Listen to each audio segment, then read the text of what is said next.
Dios les bendiga, les saludo cordialmente a cada uno de ustedes. Hoy vamos a estar estudiando, vamos a continuar estudiando, ¿cierto?, el libro, el Evangelio de Marcos. Le invito a abrir su Biblia en el Evangelio de Marcos, capítulo 3, versículo del 1 al 6. Marcos 3, del 1 al 6. La palabra del Señor dice así. Otra vez entró Jesús en la sinagoga, y había allí un hombre que tenía seca una mano. Y las echaban para ver si en el día de reposo le sanaría, a fin de poder acusarle. Entonces dijo al hombre que tenía la mano seca, levántate y ponte en medio. Y les dijo, ¿es lícito en los días de reposo hacer bien o hacer mal, salvar la vida o quitarla? Pero ellos callaban. Entonces, mirándolos alrededor con enojo, entristecido por la dureza de sus corazones, dijo al hombre, extiende tu mano. Y él la extendió, y la mano le fue restaurada sana. Y salidos los fariseos, tomaron consejo con los herodianos contra él para destruirle. Palabra del Señor.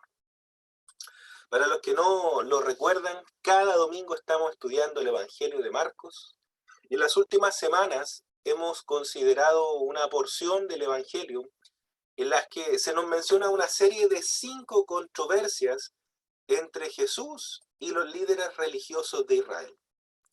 Las últimas dos controversias o conflictos que tuvieron estos religiosos con Jesús se encuentran desde el versículo 23 del capítulo 2 hasta el capítulo 3, versículo 6. Ambas controversias están muy asociadas, ya que ambas sucedieron durante el Sabbat, en el día sagrado para el pueblo de Israel, ¿cierto?, en que se guardaba desde la caída del sol del día viernes hasta la puesta del sol del día sábado. El cuestionamiento que surge en estas dos controversias es acerca de este día de reposo. Mi hermano Cristian ya mencionó el episodio cuando los seguidores de Jesús iban en el campo de trigo y cortaban espigas para comer. Eso lo vimos, ¿cierto?, el domingo pasado con el hermano Cristian. Y el segundo cuestionamiento sucede cuando Jesús sana milagrosamente a un hombre. Y esto provocó una eh, reacción violenta de parte de los fariseos, que inmediatamente comenzaron a conspirar con los herodianos para poder matar a Jesús, para ir, ¿cierto?, contra Jesús. En nuestros tiempos, eh, nosotros podríamos quizás preguntarnos cómo es posible que estas personas quisieran matar a Jesús por tan poca cosa.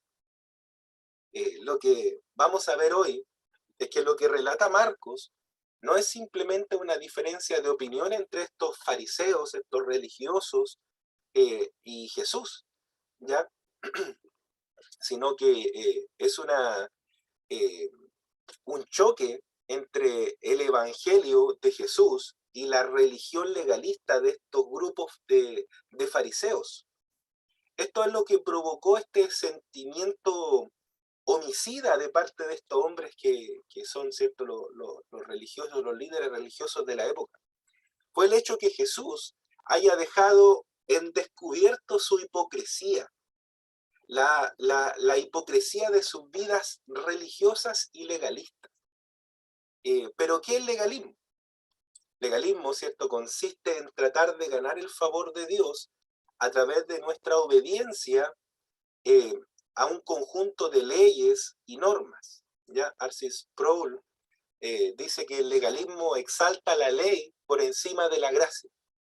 Y eso es exactamente lo que sucede, ¿cierto?, con los legalistas. Se preocupan de cumplir ciertas reglas, ciertas normas para poder ganarse el favor de Dios a través de su obediencia a estas normas. Si cumplimos estas leyes, si cumplimos estas normas, si cumplimos todas estas cosas, entonces vamos a ser aceptados. Nuestra relación con Dios entonces va a depender solamente en nuestro esfuerzo por obedecer los mandamientos. Es como podríamos decirlo de alguna forma, mientras mejor me porte, voy a ser más bendecido o más aceptado.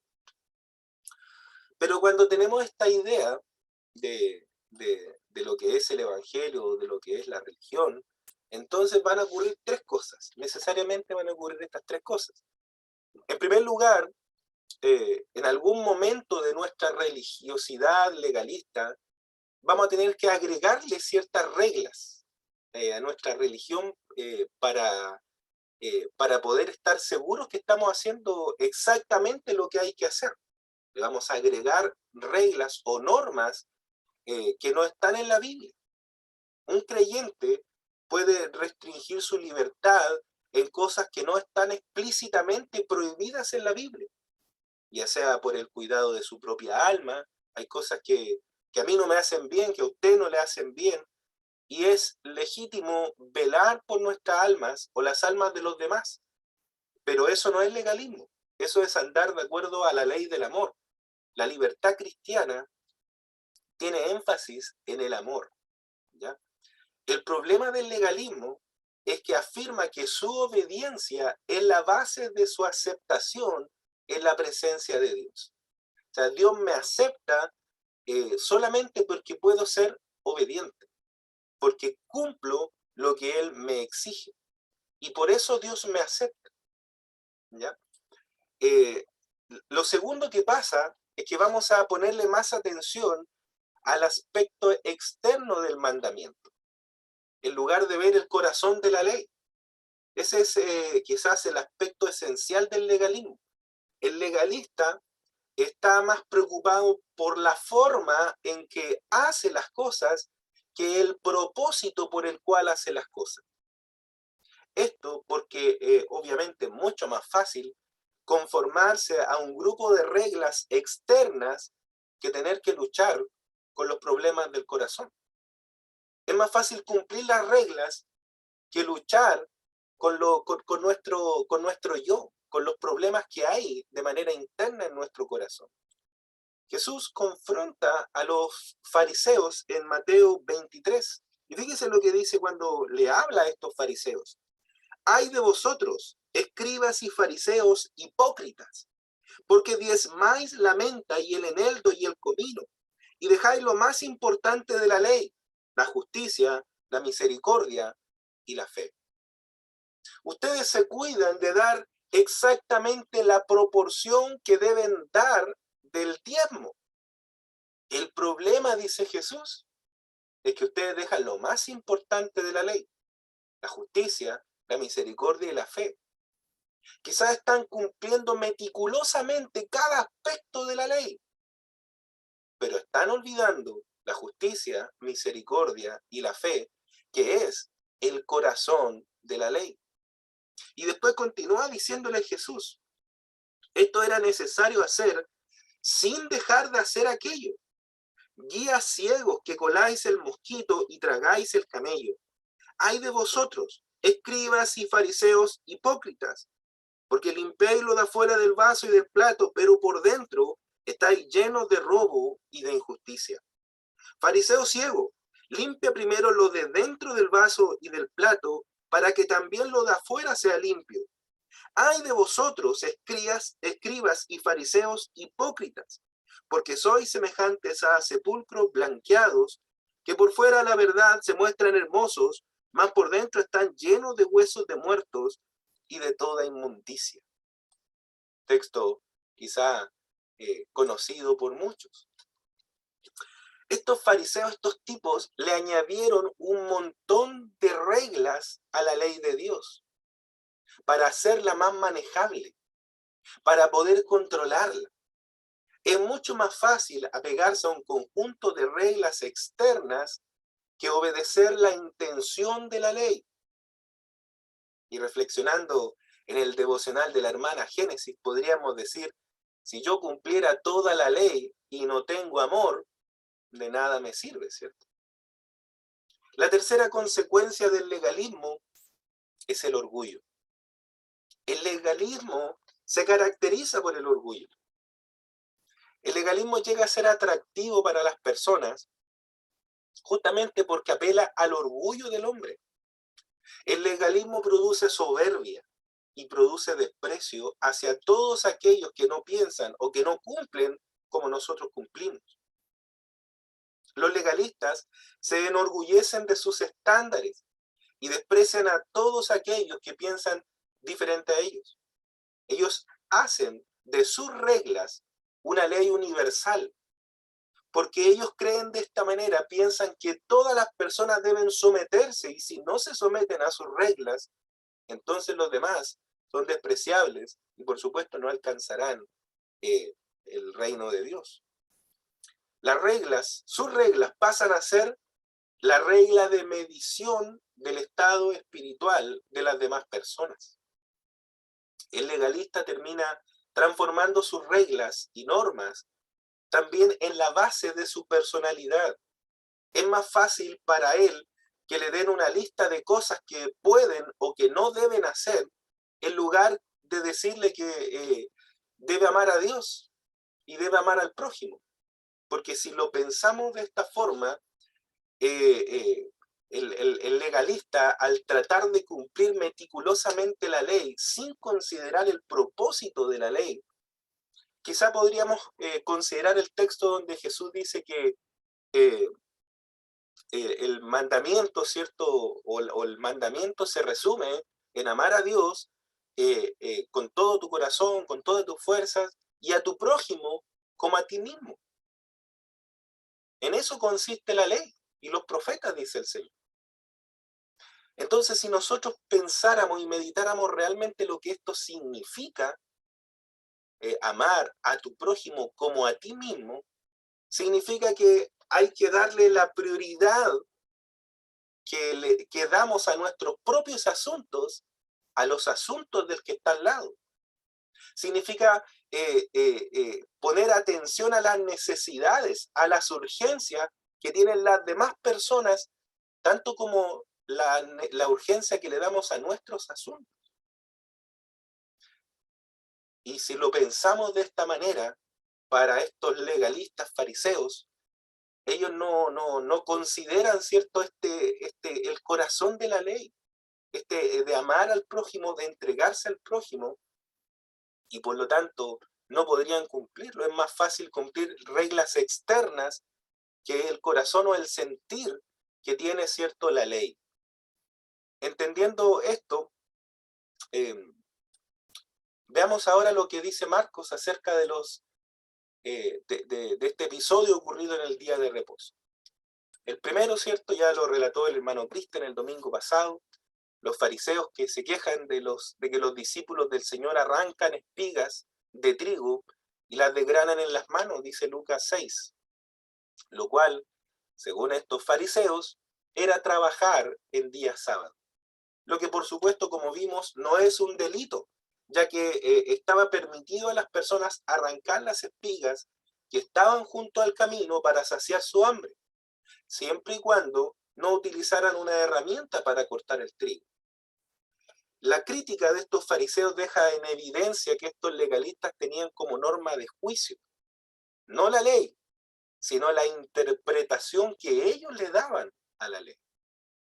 La oportunidad del Señor para enseñar esta verdad se le presenta en la sinagoga aquí en el capítulo 3 de Marcos, en los primeros 6 versículos. En esta sinagoga que probablemente estaba en Capernaum, porque en el versículo 7 dice que se retiraron al mar, así que lo más probable es que estaban en la sinagoga de Capernaum, que estaba cerca del mar. Y el versículo 1 dice: otra vez entró Jesús en la sinagoga y había allí un hombre que tenía seca una mano.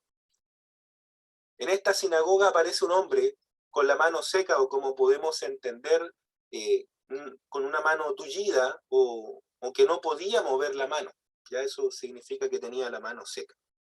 Versículo 2 y 3 dice: y le acechaban para ver si en el día de reposo le sanaría, a fin de poder acusarle. Jesús mira a este hombre con compasión divina, pero los fariseos observan con malicia para ver si Jesús se atreve a sanarlo en el día de reposo. Entonces se acercan estos críticos del Señor que lo acechan constantemente. Este verbo acechar implica espiar a alguien con malicia, maliciosamente, para hacerlo caer en una trampa. La práctica de la medicina estaba prohibida en el día de reposo por tradición rabínica, a menos que esta persona, que el enfermo, que el paciente estuviera moribundo, y que por lo demás no era cierto el caso de este hombre con la mano seca, su enfermedad no era de vida o muerte. Por lo tanto, si Cristo sanaba al hombre, los judíos estaban dispuestos a acusarle por quebrantar el día de reposo. La acción de Jesús parece ser una confrontación deliberada contra este pensamiento, digamos, legalista, pero a la vez un acto de misericordia para este hombre enfermo. El versículo 4 dice, les dijo, ¿es lícito en los días de reposo hacer bien o hacer mal, salvar la vida o quitarla? Pero ellos callaban. El maestro responde a la actitud de estos religiosos legalistas con una pregunta cuya respuesta es obvia. Si le aconteciera algo a un ser muy amado por usted, usted va a ayudarle inmediatamente porque es una persona de mucho valor para usted, aunque sea el día de reposo. Eso es lo que está planteando Jesús. Si hubiese a alguien que le sucediera algo, ¿acaso no lo van a ayudar? Claro que sí. Entonces le hace la pregunta, ¿es lícito en los días de reposo hacer bien o hacer el mal, salvar la vida o quitarla? Aunque no sea un asunto de vida o muerte, Jesús está haciendo una buena obra en el día sábado. Y de hecho, la pregunta de Jesús nos recuerda el estado de necesidad que menciona en el conflicto anterior en el capítulo 2, versículo 25.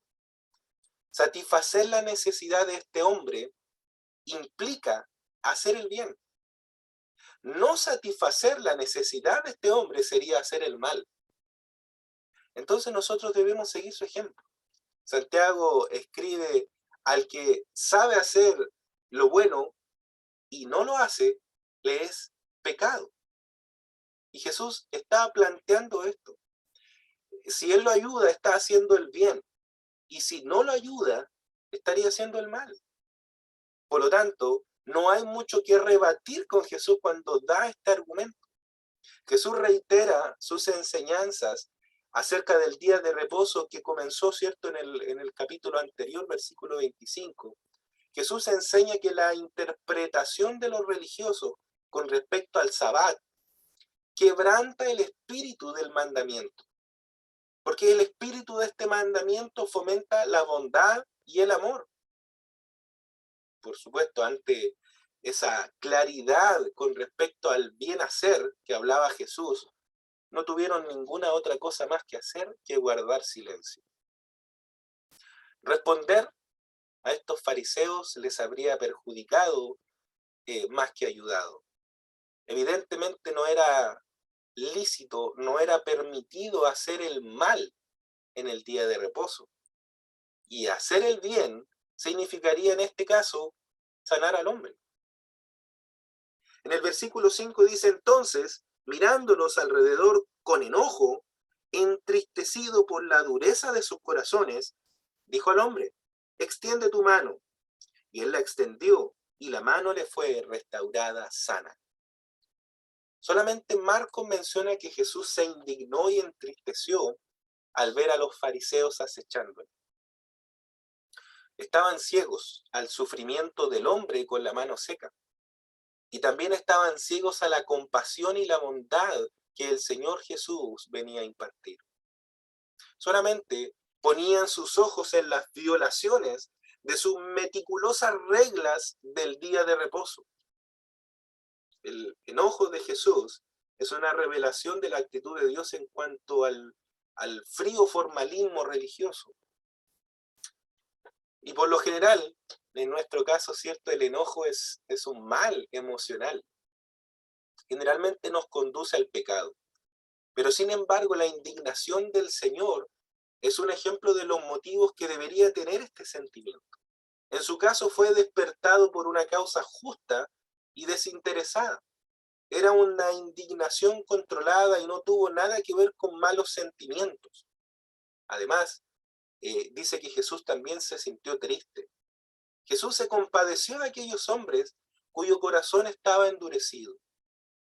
La confusión que estos fariseos tenían con respecto a sus reglas y sus leyes lo entristecía.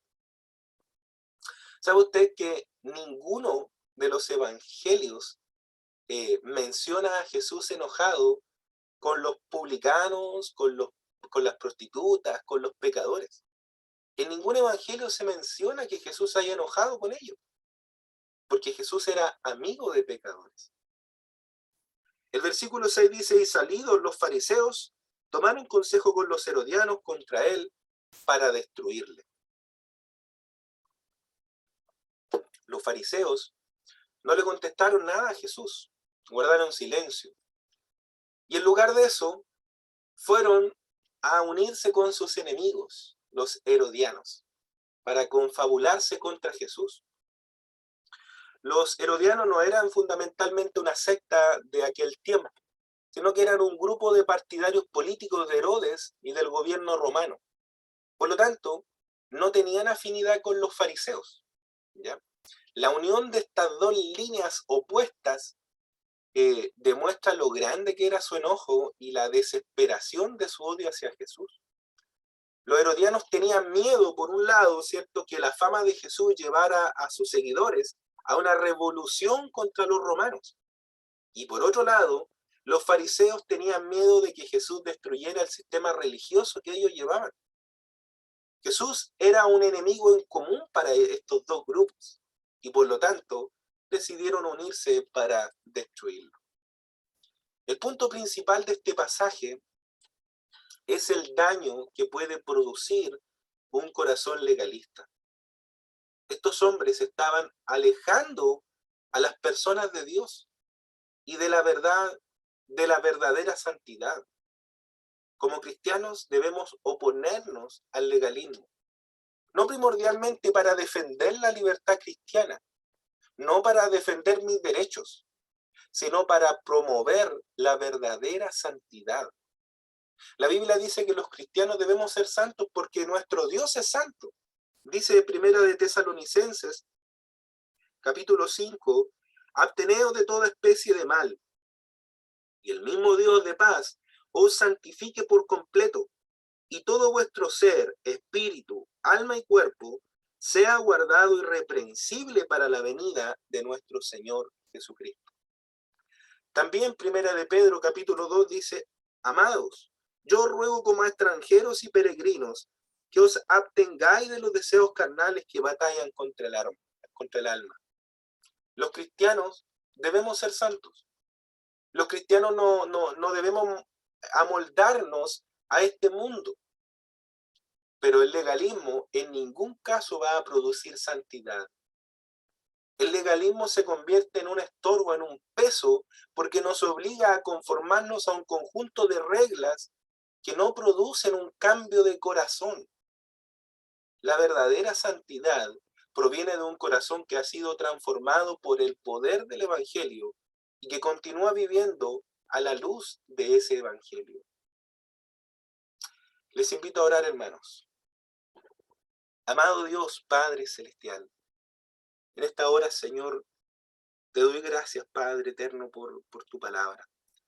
Gracias, Señor, porque en ella, Señor, podemos encontrar todo lo que nuestra alma necesita, todo lo que nuestra mente y corazón necesitan, Señor, para poder ser moldeados, Señor, por el poder de tu Espíritu Santo. Rogamos, Señor, que tú puedas guiarnos y ayudarnos, Señor, en todas las cosas, Padre eterno, tal como lo has hecho hasta ahora. Señor amado, permite que nuestros corazones no se adapten a este mundo. Guárdanos en santidad. Pero, Señor, no permitas que nos volvamos legalistas. No permitas, Señor, que nos preocupemos más por lo externo que por los cambios del corazón. No ganamos nada, Señor, no obtenemos nada cumpliendo normas, cumpliendo reglas, si las intenciones de nuestro corazón no están fundamentadas, Señor, en el amor, la misericordia y la fe. Ayúdanos, Señor, a que todo lo que hagamos, Señor, sea con una bondad sincera, que nazca, Señor, del corazón, de aquel corazón, Señor, que tú transformaste, de aquel corazón que tú, Señor, estás moldeando según tu voluntad, Señor. Ayúdanos, Padre Celestial. Te ruego por cada uno de mis hermanos que tú les bendigas grandemente, Señor. Y si hay alguien que esté luchando con alguna situación, Padre, particular, te ruego, Señor, que tú le des la fuerza, que tú, Señor, le mantengas firme ante la adversidad, ante la tentación, ante cualquier situación, Señor, que puedan estar experimentando. Te ruego, Señor, que tú la firmes y que como iglesia tuya, Señor, ayudemos, no juzguemos, sino que ayudemos, Señor, a aquellos que están luchando, Señor, y que ponen todas sus fuerzas, Señor, para poder vencer aquellas cosas que le dañan espiritualmente. Danos sabiduría, Señor, y por supuesto, permite, Señor, que podamos entregar también palabras de aliento a aquellos que están pasando situaciones complejas. No mirar, Señor, con una mirada legalista, con una mirada, Señor, de crítica, Señor, sino mirar con amor a aquellos, Señor, que son nuestros hermanos. Y por supuesto también con más amor a aquellos que están en el mundo y que te necesitan, Padre Celestial. Ayúdanos, Señor. Te ruego todo esto en el nombre precioso de Cristo Jesús. Amén y amén. Que el Señor les bendiga, hermanos.